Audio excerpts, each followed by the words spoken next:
Oh, I know it's been a while since Travis and I have done an update, so today I just figured I'd do an update on Shitbox. So what's going on with Shitbox is in the last video you saw we got that harmonic balancer and it was just puking oilless still.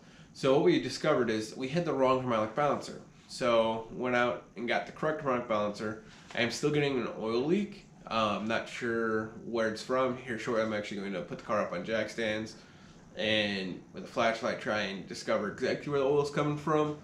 And I know we've been talking about LF swapping it or Coyote swapping it, but my girlfriend and I have actually decided we're going to keep the 3.8 in it for as long as we can. We're shooting for, I think our first goal is going to be 450 to the wheel, and then after we get that dialed in, get everything done, we're going to buy parts here and there, and we're shooting for 750 to 800 to the wheel, which I think the top horsepower 3.8 it's ever had is about 806.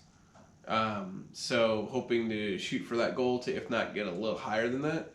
And I know Travis and I are still trying to figure out when we're going to do the review video on his car, and then we do have a couple of install videos coming for his car for some parts that he's got, and I think he's getting a couple more parts.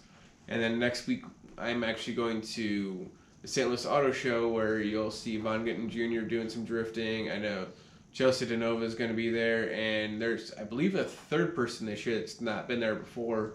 So I'm definitely looking forward to getting some drifting videos uploaded of them just drift. They do a drift demo right up there on the streets. So stick around next couple weeks and look for those videos to be popping up.